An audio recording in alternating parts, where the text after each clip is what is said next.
Hey, this is Dave DeCamp from antiwar.com. This is anti-war news for Monday, June 5th, 2023.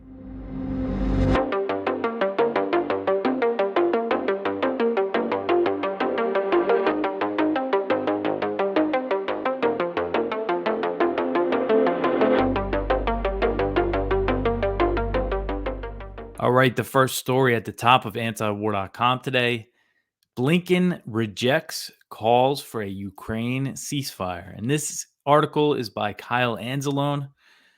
The U.S. will focus its efforts on arming Ukraine and not attempting to bring the war to a negotiated settlement, America's top diplomat said. Secretary of State Antony Blinken laid out a plan to massively expand Kiev's military before talks begin.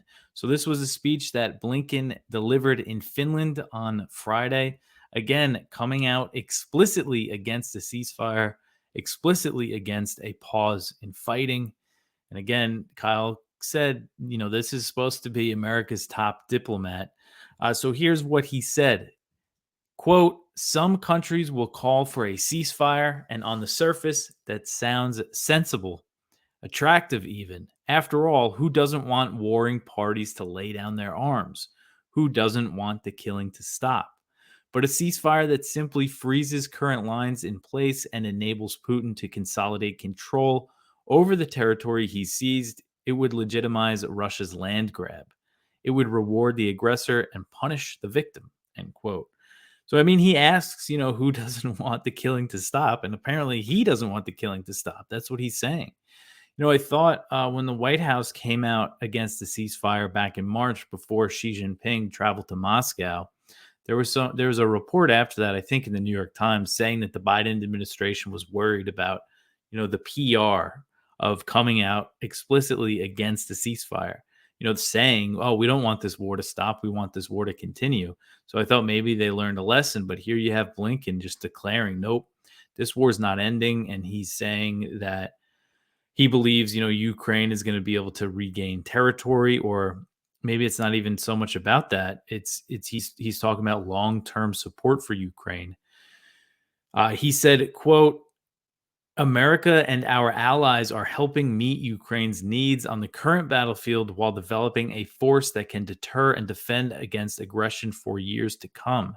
That means helping build a Ukrainian military of the future with long-term funding, a strong air force centered on modern combat aircraft, an integrated air and missile defense network, advanced tanks and armored vehicles, national capacity to produce ammunition, and the training and support to keep forces and equipment combat ready, end quote. So again, this is just really declaring, full-throated support to Ukraine, even though there's all these signs, from the Discord leaks and other media reports of U.S. officials saying they don't think Ukraine can regain much territory. But here we have Blinken, no matter what, full support for Ukraine. Doesn't matter if the war, just drags on and on. We're going to keep supporting them for years and years to come. And of course, Russia's main, demand when it comes to negotiations is that they want a neutral Ukraine. So this is just going to prolong the war. Russia's also saying that they want the Oblast that they annexed to be Russian territory, which that's a complete non-starter for Kiev. And then Kiev's demands are that Russia must withdraw from all the territory it controls before talks can even happen, which of course is a non-starter for Moscow. So the situation is not conducive to diplomacy, especially, more so now that the U.S. and NATO are just not just going to give Ukraine whatever they want. They're not giving them any incentive to seek negotiations. So, I mean, it's just really, I feel like this should just be a huge scandal. The fact that the Secretary of State is just, calling for more war, more fighting, more killing. That's what he wants specifically. So this is the man that seems to be leading the foreign policy of the Biden administration. All right, the next one here. U.S. officials confirm that NATO weapons were used in an attack on Russia's Belgorod Oblast. So U.S. officials confirmed to the Washington Post that U.S. and other NATO equipment was used in a cross-border attack in Russia's Belgorod region that was launched on May 22nd. The fighters used at least 4 U.S.-made mine-resistant ambush-protected vehicles known as MRAPs. The Post report said that 3 of them were provided to Ukraine by the U.S., and the other one was provided by Poland. The fighters were also armed with rifles made by Belgium and the Czech Republic, and at least one Swedish-made AT-4 anti-tank weapon. AT-4s are also used by the U.S. military, and the U.S. has shipped them to Ukraine. The attack was claimed by these 2 Russian volunteer groups who have been fighting for Kiev, including the Russian Volunteer Corps, which includes, is openly neo-Nazi group. Its leader is white nationalist Denis Nikitin is his name, and he told the Financial Times pretty much right after that raid that his fighters were armed with MRAPs, and he also said that they had Humvees, U.S.-made Humvees. His group later claimed that they were not using American weapons, likely due to the backlash from Kiev, as the U.S. reiterated that it does not want Ukraine using American weapons on Russian territory, although that restriction does not apply to Crimea. So here, again, this is just such a huge risk of escalation, despite all the rhetoric from the U.S. that they got these assurances from Ukraine that they won't use American or NATO weapons, or specifically American weapons when it comes to the U.S.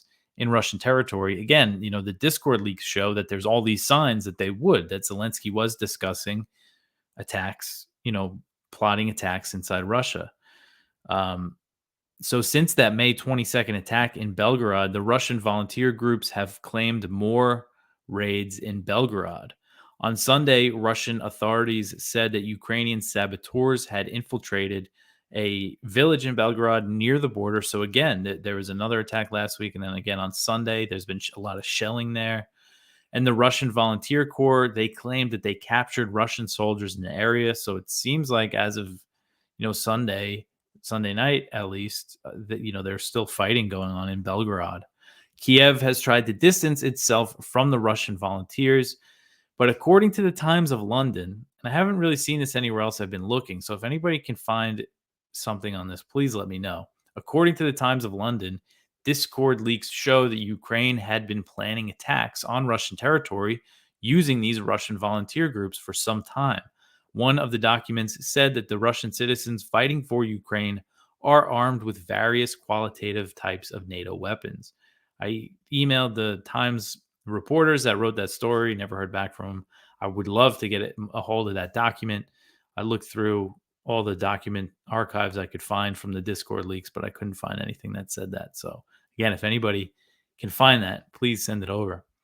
I just feel like that would be an important confirmation to know, again, that the U.S. knows that they're planning these attacks inside Russia with NATO weapons.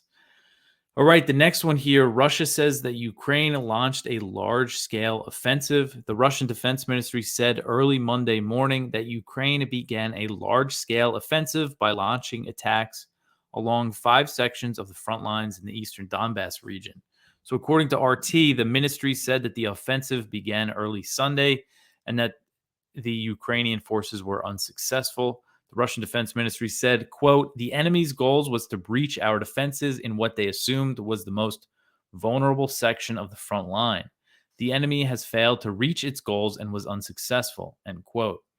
So the ministry claimed that Ukraine lost 250 soldiers, 16 tanks, 3 infantry vehicles, and 21 armored vehicles, but those numbers are not confirmed, and it's so difficult to really get a sense of what the casualties are, because both sides are guarding those numbers very closely. If you're watching the video here, I have a map from South Front of the military situation in Ukraine on June 4th, and you can see that there are a lot of points where they say there were Ukrainian attacks. So it's not clear, if this is this big counteroffensive that everybody's been anticipating.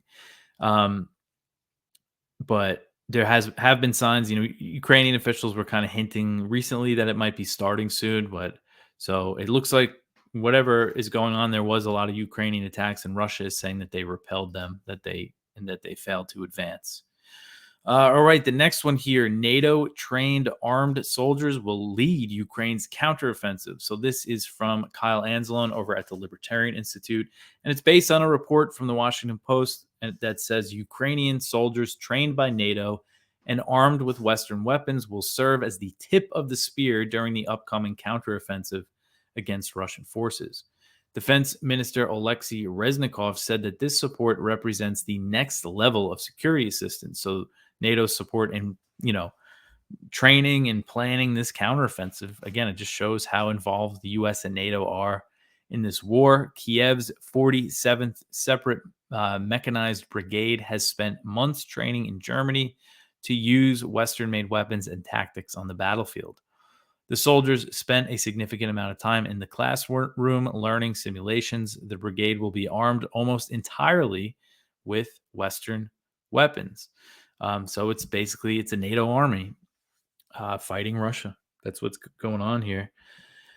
And Kyle mentions, that this training was going on in Europe while this was happening, and they have these, more elite professional soldiers, during the Battle of Bakhmut. Instead of using them, they were sending in, these untrained recruits. The Wall Street Journal report that I went over recently about this spoke with Ukrainian soldiers, Ukrainian men who were mobilized. And just a couple days later, they were fighting in Bakhmut, no training. One of them said he never held a gun. So that's who they were throwing into this meat grinder while preparing for this counteroffensive, saving the professional soldiers for later. It just makes you wonder why they tried to hold on to that city of Bakhmut. So, yeah, this is the situation. Again, it just shows how involved NATO is in this war. All right, the next one here, shifting over to China. China's defense minister says that a war with the U.S. would be an unbearable disaster.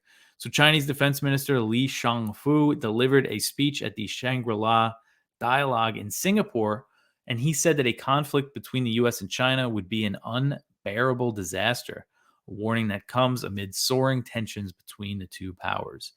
So he said, quote, "It is undeniable that a severe conflict or confrontation between China and the U.S. will be an unbearable disaster for the world," end quote. So he delivered the warning while calling for more dialogue between the U.S. and China, saying that the two nations should seek common ground and common interests to grow bilateral ties and deepen cooperation. China declined to hold a meeting between its defense ministers and Secretary of Defense Lloyd Austin at the conference because the U.S. has refused to lift sanctions that were imposed on Li in 2018 due to his role in purchasing Russian military equipment. That's why they sanctioned him, because China bought some stuff from Russia. Somehow the U.S. thinks that gives them the right to sanction Chinese officials. So while the U.S. refused to lift sanctions on Li and has taken a hard line against China, it's still blaming Beijing for the lack of dialogue. In his speech at the conference, Lloyd Austin said that he was deeply concerned about China's unwillingness to engage.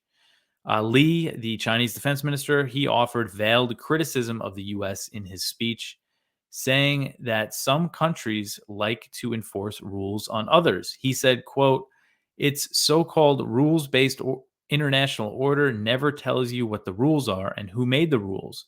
It practices exceptionalism and double standards and only serves the interests and follows the rules of a small number of countries," end quote.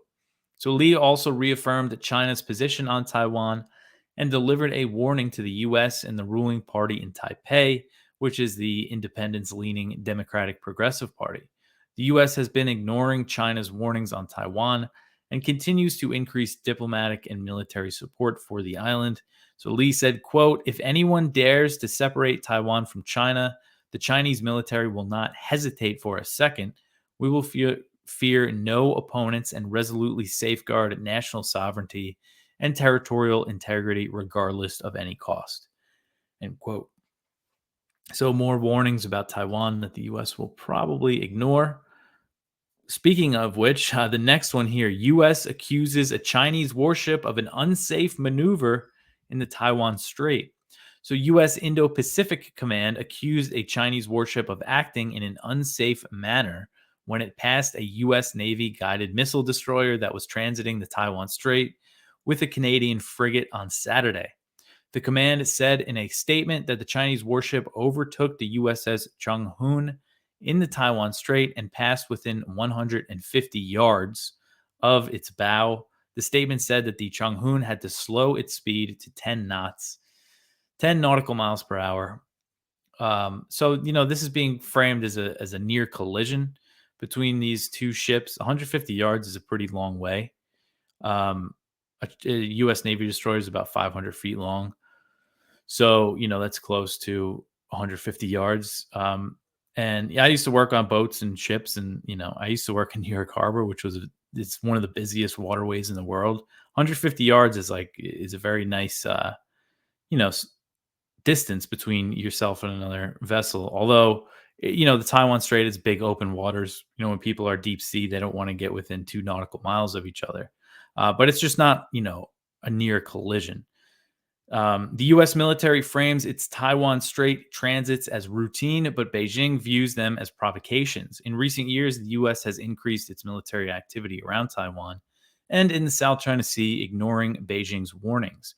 So, part of the U.S. strategy has been getting its Western allies to increase their presence in the region as well, although joint patrols with Canada are rare. So, that again, this was a U.S. and Canadian warship transiting the Taiwan Strait together.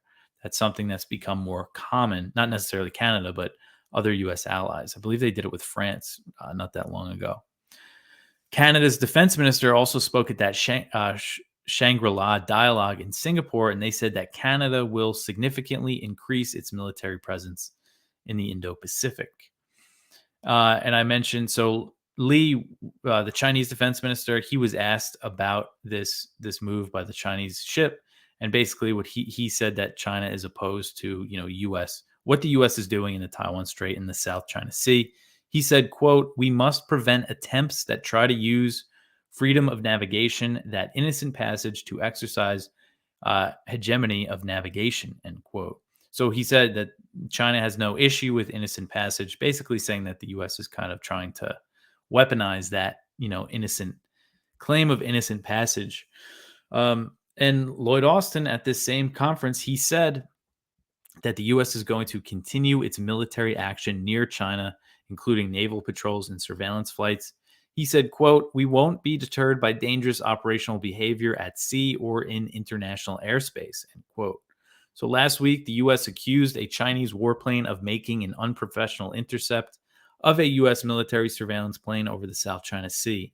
The increase in U.S. military activity in the region raises the risk of an accident between the two militaries, and the low state of U.S.-China relations means that such an incident could quickly spiral into a conflict. So yeah, two incidents, where the U.S. is saying China is acting provocative. Of course, the U.S. is over there, near China in the South China Sea and the Taiwan Strait.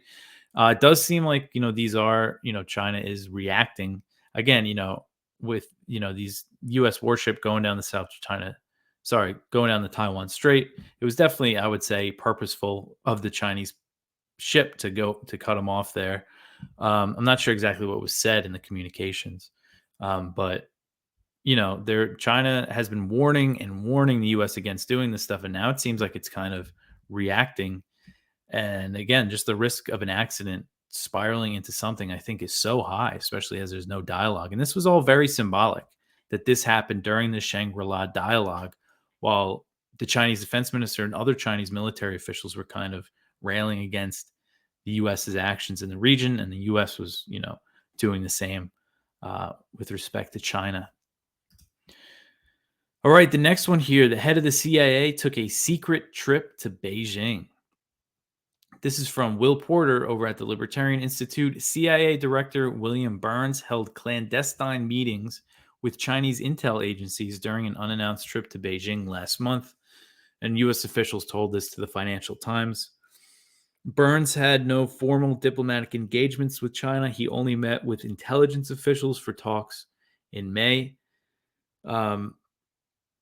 So the sources did not say what was discussed during these meetings, which marked the Biden administration's highest level visit to China since outgoing State Department Deputy Wendy Sherman traveled there in 2021. So a career diplomat, Burns is seen as a trusted interlocutor by the PRC, which is the People's Republic of China, according to former senior White House official Paul Hanley, who worked on China policy during his time in government. So I guess they're saying that the Chinese view Burns favorably, again, because he was a career diplomat. I know he was the ambassador to Russia, but at the same time, he's the head of the CIA that just created this new China division. He's always talking all about China, how China's doing this, China's doing that. So I'm sure that they don't appreciate that rhetoric that he's had since he became the head of the CIA, saying that they're the top threat and all that stuff. But at least they're talking. At least somebody's talking. Burns going over there. All right, the next one here. Iran wants naval alliance with the Gulf states. So this is interesting. Iran's Navy commander said Friday that Tehran was working to form a naval alliance with several Gulf Arab states, including Saudi Arabia, the UAE, Bahrain, Qatar, and Iraq.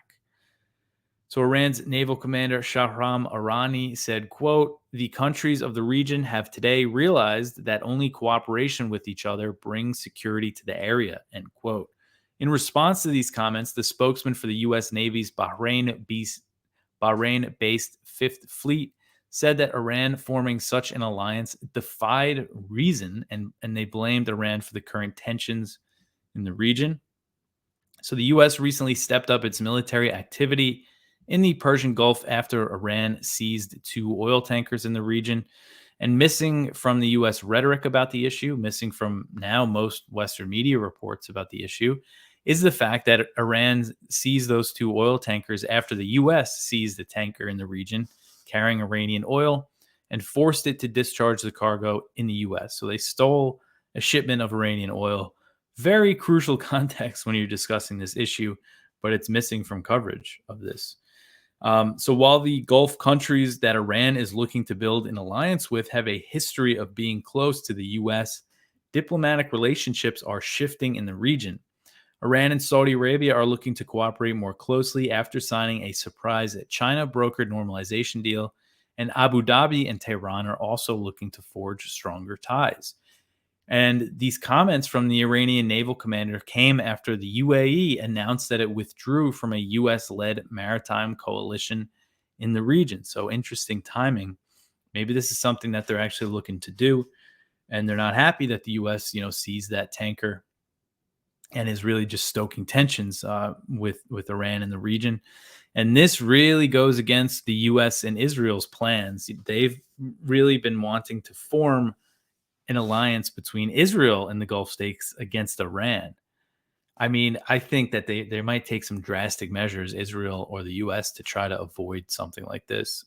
If this is really, if there's a real chance of this happening, Iran forming some sort of naval coalition with these Gulf Arab states, I mean, man, the U.S. is not going to be happy about this. And of course, Israel's not either. That's what all the Abraham Accords are about, is building this Arab-Israeli coalition against Iran, but doesn't seem like it's going to be going their way. All right, the next one here, U.S. launches second airstrike in Somalia within a week. So U.S. AFRICOM announced that it launched an airstrike in Somalia on June 1st, marking the second U.S. bombing in the country within a week. And the third since May 20th. AFRICOM said that the strike was launched about 37 miles southwest of Kismayo, which is a port city in southern Somalia. The command claimed that the strike killed 3 al-Shabaab fighters and that its initial assessment found no civilians were harmed. But the Pentagon is notorious for undercounting civilian casualties. We can't really trust what they say about that. The last U.S. airstrike in Somalia was launched on May 26th. And that came after al-Shabaab attacked an African Union base that was housing Ugandan troops. So Uganda on Saturday, they confirmed that 54 of their soldiers were killed in that al-Shabaab attack. The U.S. said that the airstrike they launched then, again on May 26th, they're saying that destroyed military equipment that al-Shabaab took from the base. So AFRICOM said that the U.S. strike on May 20th wounded 1 al-Shabaab member. So the May 20th airstrike marked the first known U.S. bombing in the country claimed by AFRICOM since February 21st. So there was a few-month lull there in U.S. airstrikes in Somalia, at least airstrikes claimed by AFRICOM. The CIA could be doing drone strikes that we don't know about.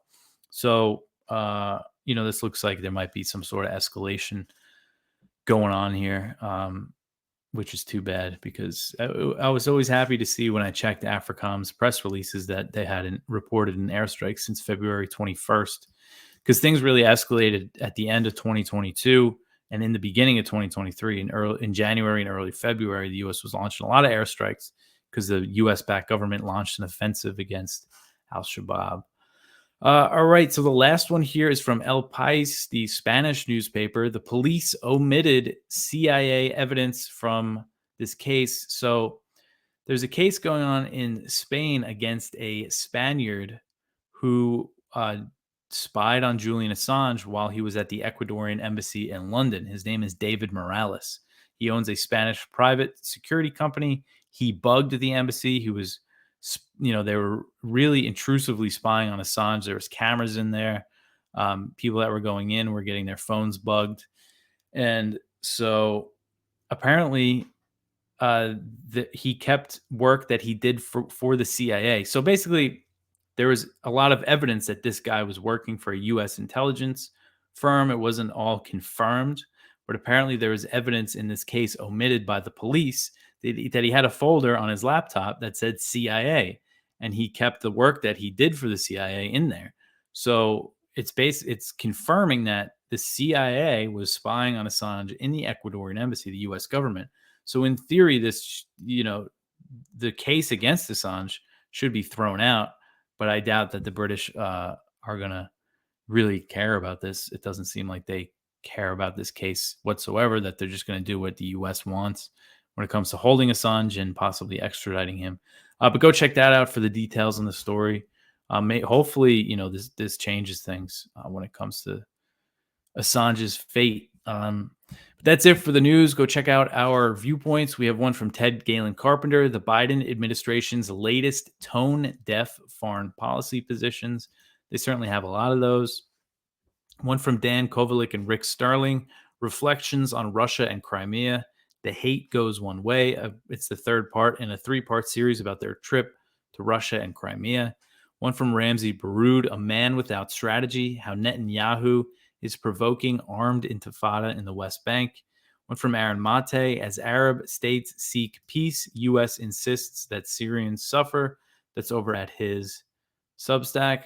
And the spotlight is from Gregory Shupak, Israel's real crisis of democracy is that it is not a democracy.